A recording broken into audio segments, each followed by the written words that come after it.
tere! Olete jõudnud kuulama Infosõlm podcasti, kus me üheskoos harutame lahti välispoliitika.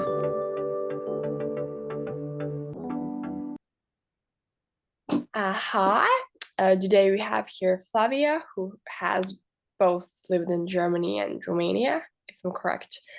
Flavia, do you want to introduce yourself with a few sentences? Yes, sure. Hello, everybody. I am Flavia. I am 24 years old, and I was born in Romania. I was living in Romania, studying in Romania, but now I decided to move in Germany for a better life. So that's in a nutshell everything. So yes, currently I am living in Germany. Maybe my first question would be, how would you compare these few, like living in both of these countries? Yes, it's different. I mean, for sure it's better in Germany from some point of view, but from other points of view, it was better in Romania because it's my home country, but not more than that. So I would say that Germany is giving me more opportunities. Even though I was studying in Romania and I was preparing for a job there, I didn't feel like I was preparing to be a teacher, like what I was preparing to be there. I couldn't live with the salary in Romania. I mean, I could survive, but not live. For example, I could not afford a vacation or maybe a new laptop or a phone or things like that. So yes, you can survive, but without any other help, it's quite hard to do it on your own. So I decided to come here in Germany. It was not the decision I was planning for a long time. No, my boyfriend was already working here, so I was making the decision, okay, I will come to see what is going on, and maybe for 1 year or two, but now I don't really know if I want to go back in Romania. So, because here I'm not working a job that I was trained for, I am working a job for people that don't know the language, people that don't have any specific I don't know, knowledge in something. I am just making a very low job, which is great. The people are great. The German people are very okay with me, and they understand that I don't speak very well the language, but still they encourage me to learn. So yeah, from this point of view, even if I am making a job everybody can do, I can afford living. I can afford, I don't know, going home. I can afford going in vacation. I can afford a lot of things. In Romania, it would be impossible from this point of view. Was it hard to first find a job in Germany after moving there? Or Basically, actually, it was really, really easy to find it. Here are some of course, if you know people and you know people that are working in specific places, you can find the jobs better. But I didn't know anybody. Only one girl helped me because she knew other girl. But if here are these firmas, there are these people that have their job is to search you for a job. And more than that, if, for example, you quit or you are fired, you can go to a job center, this is the name, and you tell them the situation. You'll have the 6 months payment, like unemployment payment. But in this time, they are searching you a job and they are sending you to see if it fits you, if it doesn't fit you. And they are helping you if you want to learn the language, for example. If you want to learn the language, okay, for the 6 months, you will have a course, which is free. If you know the language and you want to qualify in some field, you will qualify in that field for free most of the times. And after that, you will search for a job in that field. So they are really helping you to occupy a lot of workplaces which are around free. So yeah. what would you say, what are the biggest domestic political problems or issues that each of the countries are facing right now? To be fair, I didn't face too many issues or things like that because I was not going too strong into the field. I mean, I find my job and things like that. But as I heard, the racism is a problem because, you know, Germany is having a lot of people, I mean, from all around the world. I'm living in a Turkish neighborhood, and somehow they are feeling, and I understand, they are feeling that they lose their tradition, they lose their identities, and at some point they can be a little bit racist, but not everyone. If you are a decent person, they are not. So this might be one of them. The second one we are facing right now is the strike that is going all over the world. It started in France and I don't know, Netherlands, and now it's in Germany happening again. The farmers strike, and they also have the bus driver strike, the train strike, and everybody's like that. So we don't know exactly what is going to happen from tomorrow, because tomorrow is the first day of strike officially in Germany. So we only know that people that came to work by bus will not be able to come. So yeah, right now this is the biggest problem, which is covering all this Europe part.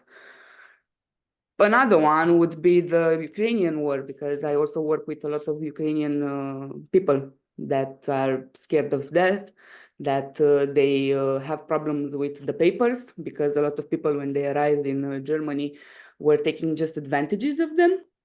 They were working, but they were not properly paid. They were not paid with the minimum salary. Their contract was not a valid one. So now they have to go with their papers like once a year to the commission or something like that. And their papers are not quite okay. So they don't know what is going to happen. So I think this situation is a situation that is happening all over the world, because they are taking of advantages of this situation, this really sad situation. So this is not good. So yeah. Would you say that the problems are similar in Romania? Oh, the problems in Romania, I think the biggest problem in Romania is the one with the salaries. When I left Romania, another strike was just happening, a really big one after 30 years. It was the first strike of the teachers. They were they were manifesting their problems and things like that, because the prices are as high as in Germany, for example. I mean, I was comparing them one to one, but the salary in Romania is around 400 euros, 420 euros, the minimum. And a lot of people are receiving the minimum. I will speak from the experience as a teacher. As a beginner teacher, you would, first of all, you will not get all your classes in the same school. If you live in Bucharest, you have 2 hours, 2 classes in this school, another 3 in another school, and so on. So nobody is paying you the travel costs. Nobody is paying you your time you're spending moving from a school to another. So here the salary would be 420 euros, and an accommodation, a decent accommodation in Bucharest, is 200 euros. So you remain at the end of the day with only 220 euros to survive, which is not okay. So they were making a strike for that. But the things didn't change so much. They were just promising and promising and promising, because another big problem in Romania is the corruption. The corruption was there and it will be there, and I don't know how we will get rid of that, because every time our medical system is not good. People are dying in the hospital. People are going with a problem in the hospital, and they are coming back with another bacteria or things like that. Some years ago, we had a really big accident. It was the collective accident. It was a fire in a club, and a lot of people, a lot of young people died back there, because they were burned, and Romania couldn't help them. We didn't have the proper things for burned people, so they were just dying in the hospital, and it was cruel. After that, yes, they were taking some measurements, some safety measurements, but not so many. And those people are still, those that are alive now, are still fighting with the system, and this is so bad. So basically, the system is the one that is killing people in Romania. And that's why we are leaving, because we are a lot of Romanians that are working in any other place on Europe and not even. So yeah, the corruption is the one that is making us fly and making us leave our families, because my family is in Romania. Nobody came with me. It's only me and my boyfriend. We are alone. So yeah. Would you say that this spread of misinformation is also a problem in both of these countries, or no? Yes, the misinformation is really a problem. In Romania, the level of education in Romania is not so high as in Germany, let's say, and people are just believing everything they see on the TV, and this is bad. I mean, I'm watching, for example, my grandmother. She is watching TVs, the news, and the politician that is speaking louder or that is saying whatever she wants to hear, she is believing that politician, and probably she will vote for that politician. Um, I'm trying to make this kind of education, and I'm trying to make my research for them, to be to know what to vote. But in this moment, we don't have a choice. We cannot choose. It's bad there. And in Germany also there is misinformation. Okay, it's not so large, but and so spread, but still they are also believing everything they see. And the main thing is the television, the news. They are believing everything they see in the paper or they see on the TV, but they are never making a research on why is that happening, who is that person, things like that. So they are coming and they just assume it's going to happen like that. So because, for example, it was this strike situation. Everybody knew it was strike, but nobody knew where this started and why this started. And I don't know, maybe the bus drivers are protesting. Oh, okay, so you don't know why. People are not so interested in finding out more. How would you compare the education system in both countries? I mean, you already talked about how people are not paid enough in Romania, but what else is the difference? Yeah, the education system, I can see now, because Romania was under communism. We escaped 30 years ago. And in Romania, you can still see the communism spirit somehow in the school. I mean, our curricula is not changed. We had a little change in 2005, I guess. But no, we are not changed. The curricula is not changed. It's not helping people because we have modern problems right now, but we have all solutions. Um, the children are not seen as as individuals.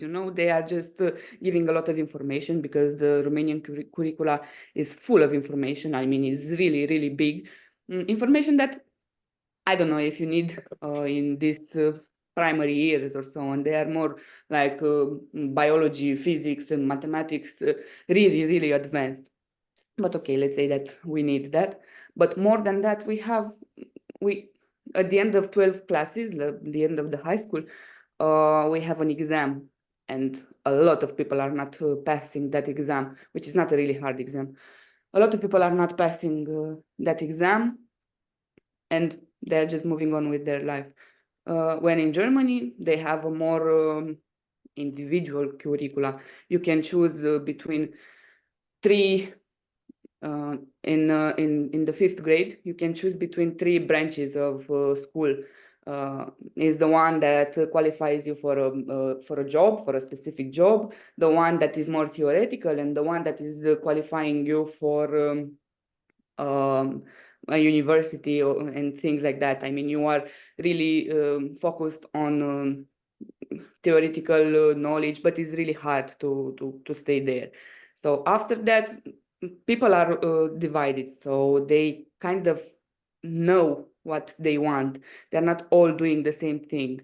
And also they focus a lot on outdoor activities. They focus a lot on the needs of the child, of the student. They focus a lot on the languages that they are learning. And you can see, and they have political education. They have I don't know, police that is coming to their school to explain the rules of normal behavior in the society and things like that.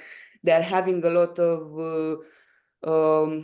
experiments in the hospital and in the fire station, and people are explaining them a lot of things. In Romania, this is not happening. I mean, I am not living now in Germany in a big city. I was not living in Romania in a big city, but at some point I was living in Bucharest in Romania, and I was asking my colleagues, did you make something different? Look, this is what I did in the high school.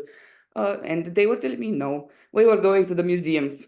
That was the difference between the small city and the big city. They were going to the museums in the big cities, but not making any other special activities. So basically, the interest in Romania for the next generation is not so big. I mean, there are no funds, there are no there is no time for them, which is sad. But in Germany, they are preparing them really, really well, and they don't let a person behind only because, I don't know, it's Romanian, Turkish. They are helping that person. They are having a more stable system for the parents. I mean, they are in touch every time with the parent. The parent knows if your child is not at school at 7, let's say, when the classes start, they will wait until 7:15. They will call you. If you don't answer, the police will be at your home, because that child must be at school at that point. And we don't know what happened with the child, because I have a friend, she fell asleep, she didn't hear the phone, and the police came and wake her up, because it's illegal. Your child should be at school. But in Romania, this was not happening. If it's at school, it's okay. If it's not, it's okay. It doesn't matter. The respect in the school, it's not gained. I mean, the Romanian system gave a lot of rights to the students, but not balanced it with the teachers' rights, because we had a lot of incidents in the past years where students were aggressing teachers, and there was nothing to do. So, yeah. But how would you compare the benefits that Romania or Germany have from joining in the European Union, or the benefits that each country gets from being in the European Union? I was always thinking about that. Romania has a lot of benefits because we have a lot of European Union funds. I mean, we entered the European Union in 2007, and since then, there were some tries of modernization, let's say. They accessed a lot of funds for rehabilitation of hospitals, for rehabilitation of streets, for rehabilitation of, I don't know, uh, current water, because we have a lot of regions in Romania that don't have the water or the electricity in the house. So there were a lot of funds for that. But the problem in Romania, it was that, again, the corruption, and they were stealing the funds. They were saying that, okay, we did this construction, let's say. They were making it poorly, they were making it badly. In 3 years, it was down, but they took the European funds. But still, the advantages were, because the most important, it was the free circulation, and we could move from a European country to another more easily, and we facilitated, for example, for the students. I was a beneficiary of Erasmus Plus program for a long time. All my high school, I've been in a lot of Erasmus Plus project, which were not able without being in the European Union. So from this point of view, Romania was trying their best, but it takes a lot to mobilize a whole country. But the pieces that were made well, they were good. On the other hand, in Germany, I was always thinking, what is Germany doing with this? Because I never see, I don't know, a pancard with this, I don't know, museum hospital is funded by European funds. Never see that. So then I started to think, okay, their benefit is because they are a very big industry. They are in the center of Europe, so they need the European Union for and Schengen space for the free circulation, for the taxes that are not so high, traveling from a EU country to a non-EU country. So basically, because their industry is so big and because they need this transportation all around the world and they need the workforce, this is their benefit of being in the EU from my point of view. I mean, I don't know all the details. Probably there are more. I mean, probably they are helped in another way more things. But this might be the first one, the one that is the first sight seen. So yeah. On the other hand is on the one hand is Germany, who is helping herself with this by being in the EU, and on the other hand is Romania, who received a lot of help. I mean, okay, we also help when there were crises and things like that, but not as much as we receive help, because basically Romania is standing because of the European Union. Maybe my last question for you today would be if there was like a young person watching who is thinking about moving either to Germany or Romania, what would you recommend or say to them before they make the move? Uh, I I was in this situation because I have lots of relatives, and they were asking me, and I don't want to be that person. Oh, Germany is the best country in the world. No, I was trying to give them the both points of view. I would say them, if they really feel like staying in Romania and they really like the country and they don't want to leave the families, because at some point this is the most tricky part. If you are able to leave your family and move and see them only once or twice a year, if they are not able to do all these kind of things, they should work really, really hard. They should work harder than an average person if they want to live a good life in Romania, not only to survive. They should work harder. They should search for opportunities. They should keep in mind that if they will not get a job, it's not necessary to be because they are not qualified or they're not good enough. It might be because other person was paying for that job he didn't get. So this is why you should prepare your mental when you go to a job in Romania, because there are a lot of bad things that are happening. But if you really want to live there, you can live there. There are a lot of people that are living there. But I'm just saying it's harder. You have to work harder. You have to be punched in the face more times if you want to do something good in Romania. On the other side, if they are willing to go, if they can do all these kind of things to leave their family and things like that, if they are still in high school and so on, I would say to start learning the language, because it's really important. The language is really important here. I mean, people are helping you, but at some point you really need to know the language, because at some point you are living in their country. They're not having a responsibility of, I don't know, speaking to you in English or things like that. You should learn some of their language, and it will help you a lot. I mean, I don't speak the language very well. I don't think I have an A1 at least, but they are really appreciating when I speak in German and when I am trying, even if I make mistakes. So this would be one thing I would advise everybody to learn before coming to Germany, if they can. And on the second thing, also, when you're coming in Germany, don't expect that at the border there will be somebody with a plate full of contracts and they will ask you, oh, where do you want to work? No, you have to give a lot of interest. You have to make friends. You have to to establish a community, because okay, you're fired from a workplace. Okay, I have a friend, I work with it, I'm calling, do you know somebody that is hiring again, because I want this kind of job and things like that. So it's really important to make strengths, not to be just an individual who is staying in the house and not doing anything. And most important, live your life. You're in Germany to live your life, not to stay in the house and keeping the money in the pocket. I mean, because I heard a lot of times that, oh, Germany is bad, Germany is slavery, Germany is only to make money, and after that leaving home. Okay, you're making the money in Germany, easy money, let's say, but it's not. And after that, you're going home and doing what?